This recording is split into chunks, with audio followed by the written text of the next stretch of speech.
자, 다음은 김건희 특검팀 이야기를 해볼 텐데요.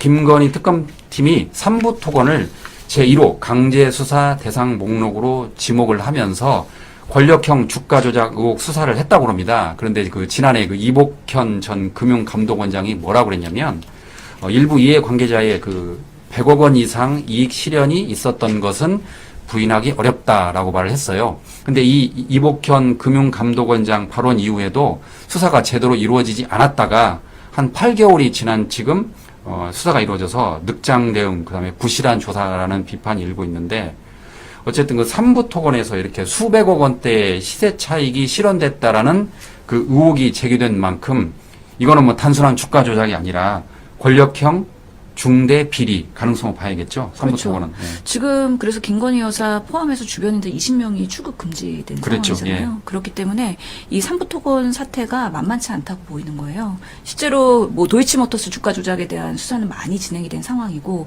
3부 토건에 대해서는 이제 오늘도 3부 토건 전 회장이 소환 조사 받았거든요. 예. 그래서 계속해서 지금 수사가 되고 있는 상황인데 이 건은 결국에는 원희룡 장관과도 연관이 돼 있거든요. 그렇죠. 원희룡 장관. 왜냐하면 예. 지난 5월에 폴란드에서 우크라이나에 대한 재건 사업 포럼을 할 때 전 삼부토건 회장과 그리고 원희룡 장관이 참석을 해서 그 이후로 삼부토건이 주가가 착착착착 올라가면서 5배까지 올랐다고. 예. 그러니까 이게 김건희 여사가 도이치모터스로 주가 조작을 한번 해보니까 재미를 봤어.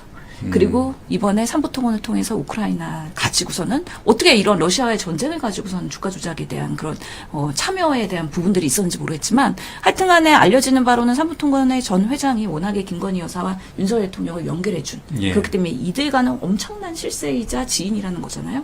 그런 부분에 있어서 원희룡 장관도 같이 부역을 했고 그랬기 때문에 이분도 출국금지 당하고 결국에는 그것도 양평 고속도로에 대한 이슈도 있고 모든 것들이 이게 연결되는 거예요. 근데 이 삼부토건에 관련해서 보면은 또 이종호 전 블랙버스트 블랙 인베스트먼트 네, 대표. 대표가 참여가 되잖아요. 예. 왜냐하면 이게 또 멋진 최혜병 단톡방에서 이정호 대표가 3부 체크하고 예. 라는 거에 나오니까 이게 김건희 여사의 이슈가 결국에는 최혜병까지 연관이 되는 거고 임성근 사단장의 그런 구명운동 이런 예. 거까지 연결되다 보니까 저는 지금의 내란 특검이 세 개가 따로따로 가고 있긴 한데 다 연결고리가 있는 상황에서 나중에서는 최종의 하나의 점으로 만날 것 같다. 예. 그리고 결국에는 그 하나의 점에는 김건희 여사를 지키기 위한 윤석열 대통령 그리고 무리하게 비상계엄을 선포한 윤석열 대통령과 그 측근들 이런 것들에 대한 것들이 전모로 제대로 그림이 그려지지 않을까라는 생각이 들어서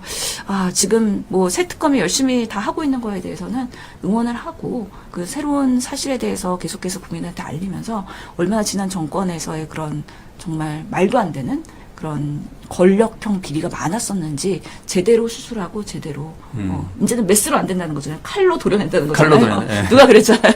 그만큼 제대로 수술해야 된다고 생각합니다. 예.